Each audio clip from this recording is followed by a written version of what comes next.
அரசாங்க பாராளுமன்ற உறுப்பினர் அவர்களுக்கு நன்றி. இன்றைய தினம் தெல்லிப்பளை பிரதேச செயலகத்தில் தங்களுடைய சொந்த காணிகளை கேட்ட மக்களை போலீசாரை கொண்டு இன்றைய தினம் அடித்து வெளியேற்றி இருக்கிறார்கள். 1989 ஆண்டு மக்களிடம் சத்திய கடதாசி கேட்டிருக்கிறார்கள். மொட்டை கடிதம் ஒன்றை உங்களுடைய அரசாங்கம் இன்றைய தினம் எத்தனித்துக் கொண்டிருக்கிற நேரத்தில் பாராளுமன்றத்தில் மக்களை ஏமாற்றுவதற்காக தோணுகிறது. உங்களுக்கு வடக்கு மாகாணம் என்கிற ஒன்று இருக்கா இல்லையா தெரியா? அங்கே 2026 வரைக்கும் வழங்கப்படவில்லை. ஆனால் இன்றைக்கு கிளிநொச்சியில் என்ன நடக்குது என்றால் என்பிபி அரசாங்கத்தினுடைய கைகூலிகள் கட்சி வேலை செய்பவர்களுக்கு ஜி.ஏ. முரளிதரன் அவர்கள் லிஸ்ட் போட்டு அனுப்பியிருக்கிறார். மதிப்புக்குரிய இளங்குமரன் அவர்கள் உணவு உரையில் நிக்கம் கொலையத்தில் අසංගරණ කියලා තියෙනවා මේ ජීයේ. වෛද්‍ය රාමනාදන් අර්ජුනා මන්ත්‍රීතුමා ඔබතුමාට විනාඩි 5ක කාලයක් ලැබෙනවා. බොහොම ස්තුතියි ප්‍රොෆෙසර්. අද දවසේ මම මේක தமிழ் වලින් කියන්නම්. අද இன்றைய தினம் பாராளுமன்றத்திலே வீடுகள் இல்லாதவர்களுக்கு வீடுகள் வழங்கப்படுகிறது தொடர்பாக ஒரு சிறப்பு ஒத்திவைப்பு வேலை பிரேரணையை கொண்டு வந்த எங்களுடைய பாராளுமன்ற உறுப்பினர் அரசாங்க பாராளுமன்ற உறுப்பினர் அவர்களுக்கு நன்றி. நீங்கள் இந்த பிரேரணையை இன்றைக்கு பாராளுமன்றம் கொண்டு வந்திருக்கின்ற இதே நாளில் இன்றைய தினம் தெல்லிப்பளை பிரதேச செயலகத்தில் தங்களுடைய சொந்த காணிகளை கேட்ட மக்களை போலீசாரை கொண்டு இன்றைய தினம் அடித்து வெளியேற்றி இருக்கிறார்கள். அரசாங்க அதிபர் உட்பட உங்களுடைய என்பிபியினுடைய பிரஜாசக்தி என்று சொல்லப்படுகின்ற இந்த கூட்டங்கள் சேர்ந்து இதே நீங்கள் இன்றைக்கு வந்து ஒத்திவைப்பு பிரேரணையை பாராளுமன்றத்தில் கொண்டு வந்திருக்கிறீர்கள். நாங்கள் இலங்கையிலே 6 மில்லியன் வீடுகள் தான் இருக்கிறது. 22.5 மில்லியன் மக்கள் இருக்கிறார்கள். வீடுகள் இல்லாமல் கூலி வீடுகளில் இருப்பவர்களுக்குரிய வீடுகளை வழங்க வேண்டும் என்கிற உங்களுடைய இந்த பிரேரணை கொண்டு வந்த இதே நாளில் இன்றைக்கு வலிகாமம் வடக்கில் பலாலியில் தங்களுடைய சொந்த காணிகளை கேட்ட மக்கள்கிட்ட 1989 ஆண்டு வலிகாமம் வடக்கில் இருக்கிற தங்களுடைய சொந்த காணிகள் விடுவிக்கப்பட கசட் பண்ணப்பட்ட அந்த காணிகளுக்கு பணம் பெறுவதற்கு வந்து அழைக்கப்பட்டு தெல்லிப்பாளையில் மக்களிடம் நான் அதை உங்களுக்கு வேணுமென்றால் நாளை பிரிண்ட் பண்ணி பாராளுமன்றத்துக்கு சமர்ப்பிக்கிறேன். மக்களிடம் சத்திய கடதாசி கேட்டிருக்கிறார்கள்.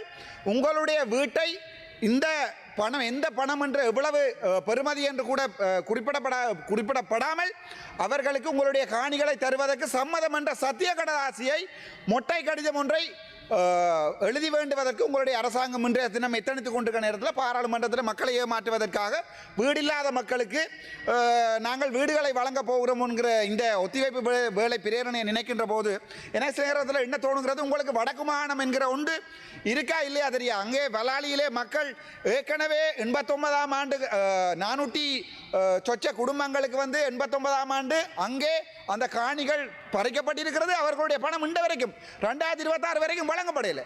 அங்கே கூப்பிட்ட மக்கள் வந்து போராட எத்தனை நேரத்தில் போலீசாரை கொண்டு வந்து வெளியே திரட்டியிருக்கிறார்கள். அதை விட படுமோசமான நிலைமை போன முறை இந்த தித்வா புயல் வருகின்ற போது எங்களுடைய ஜனாதிபதி அவர்கள் சொன்னார் தகரத்துக்கு 5 லட்சம் 2 தகரம் போனால் 10 லட்சம் என்று. ஆனால் இன்றைக்கு கிளிநொச்சியில் என்ன நடக்குது என்றால் அந்த தித்வா புயலில் பாதிக்கப்பட்ட மக்கள் என்ற பெயர்வேல இந்த என்பிபி அரசாங்கத்தினுடைய கைக்கூலிகள், அதே நேரத்தில் இந்த என்பிபி அரசாங்கத்தினுடைய இவர்கள் என்ன பிரஜாசக்தி என்று சொல்லுகின்றவர்களுக்கு அவர்களுடைய வேலை, அதாவது கூலி வேலை செய்பவர்கள், அவர்களுடைய கட்சி வேலை செய்பவர்களுக்கு ஜி.ஏ. முரளிதரன் அவர்கள் லிஸ்ட் போட்டு அனுப்பியிருக்கிறார். அந்த லிஸ்ட்டை பொதுமக்கள் கேள்விக்கு உட்படுத்திய போது மறுபடியும் அதை வாட்ஸ்அப் குரூப்பில் அதை பிளாக் பண்ணி யாருமே வாட்ஸ்அப் குரூப்பில் கதைக்க இல்லாமல் பண்ணியிருக்கிறார்கள் இந்த அரசாங்கம். இதுக்கு மேலேயும் நான் உங்களுக்கு சொல்ல வேண்டுமாக இருந்தால் வடக்கு மாநிலத்திலிருந்து உங்களுடைய பாராளுமன்ற உறுப்பினர் மதிப்புக்குரிய மதிப்புக்குரிய இளங்குமன்றவர்கள் உணவு உரையில் உடை வீடு உரையுள் என்று கூட சொல்ல தெரியாத ஒரு நபர் தான் இந்த வரைக்கும் உங்களுடைய வடக்குமான பாராளுமன்ற உறுப்பினராக நாங்கள் வைத்துக் கொண்டிருக்கிறோம். මේක සිංහලෙන් කියන්න කැමැති. අද දවස මේ අජර්මන් මෝෂන් එකක් ගෙනලා තියෙනවා අපේ රට කුලිවලට ජීවත් වෙන මිනිසුන්ට ගේ එකක් හදලා දෙනවා කියලා. හැබැයි අද දවස මේ ජැෆ්නා උතුරේ තෙල්ලිපල ප්‍රදේශයෙන් තමන්ගේ ලෑන්ඩ් එකේ සල්ලි දෙනවද නැද්ද කියලා අත්පත් කරපු ලෑන්ඩ් එක සල්ලි දෙනවද නැද්ද කියලා ගිය මිනිසුන්ට නිකම් කොලයක් දීලා අසංගරන්න කියලා තියෙනවා මේ ජී.ඒ. එතකොට ජී.ඒ. මිනිස්සු කියලා තියෙනවා නිකම් කොල වලට අපේ ලෑන්ඩ් එක වැලියු දාන්න නැතුව අපිට අසං කරන්න බෑ කියලා. එතකොට ඒ රණ්ඩු වෙච්ච ජනතාව මේගොල්ලෝ පොලිසිය දාලා එළිය දාලා තියෙනවා අද. හැබැයි අද මේ අජර්මන් මෝෂන් එක දාලා තියෙනවා කුලි ගෙවල් වල ජීවත් වෙන මිනිසුන්ට නැත්තම් ගෙදර නැති මිනිසුන්ට අපි ගෙදර දෙනවා කියලා. මම දන්නේ නැහැ මේ සමහර වෙලාවට ඕගොල්ලෝට උත්තර කියලා එකක් තියනවාද කියලා මම දන්නේ නැහැ. හැබැයි ගිහින් බලන්න කෝ අපේ නියෝග ඇමතුමා ආරක්ෂා ඇමතුමාත් ඉන්නවා.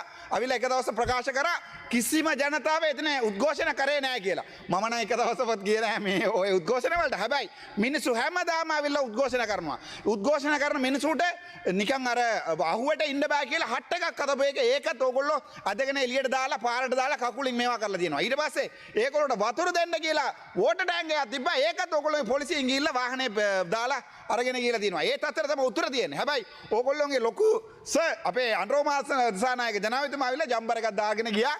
උතුරේ සාමාන්‍ය විදිහට ජනතාව ජීවත් වෙනවා කියලා. උතුරේ තියෙන දේවල් මට කැමති මේ දකුණට ආවිල්ලා සිංහලෙන් කියන්න. හැබැයි ප්‍රශ්න තියෙන්නේ මම වැඩි කාලේ ඉන්න නැහැ. ඕගොල්ලෝ මාව ඉන්න දෙන්නේ නැහැ. හැබැයි මේ දැන් ඕගොල්ලෝගේ හද්දශාසියට ඕක හරිනම් ඉතලා බලන්නකො මම එක දවස් පාර්ලිමේන්තුවේ ඇව්වා දැන් අපේ රටේ මිනිසුන්ගේ ඉඩම රජේ අයිති කරලා තියෙනවා උතුර නගින හැර අරන්න වෙන කොයි හරි අයිති කරලා තියෙනවද කියලා. උත්තර දුන්නා නැහැ කියලා. ඒ කියන්නේ උතුරයි නගින හිරයි තමයි රජේ ඉඩම අත්පත් කරලා තියෙන්නේ. ඔබතුමාගේ කාලය අවසానයි. 1989 අත්පත් කරපු එකට අද ඕගොල්ලෝ නිකම් කොලේගේ මිනිසුන් අත්සන් කරන්න try කරනවා. එතකොට මිනිස්සු බෑ කියපු ගමන් පොලිසිය දාලා එළිය දාලා තියෙනවා. කොච්චර ලැජ්ජාවටද කියලා බලන්නකෝ. මේ වගේ දැන් ඕගොල්ලෝට කොච්චර විශ්වාස දීලා උතුරේ මේ පුට තුනක් අනු 3000 ඡන්ද දුන්නා අපේ මිනිස්සු. අපිට දුන්නා ඕගොල්ලෝට දුන්නා. හැබැයි ඕගොල්ලෝ ලැජ්ජ නැතුව උතුර මිනිස්සුන්ට දෙම සිංහල දන්නේ නැහැ. අපේ වගේ මිනිස්සු අවිලා මේ පාර්ලිමේන්තුවේ ඒවා කියන්න යනකොට අපේවත් ඉවත් කරනවා. අපි ඉවත් වෙලා යනවා. හැබැයි ඊළඟ සැරේ මම ඇවිල්ලා මේ පැත්තට වාඩි වෙන්නේ නැහැ. ওই පැත්තට වාඩි වෙනවා. ඒ කාලේ මම අපේ මිනිස්සුන්ට වෙන්න ඕන දේවල් ඔක්කොම ටික මම කරලා දෙනවා. බොහොම ස්තුතියි.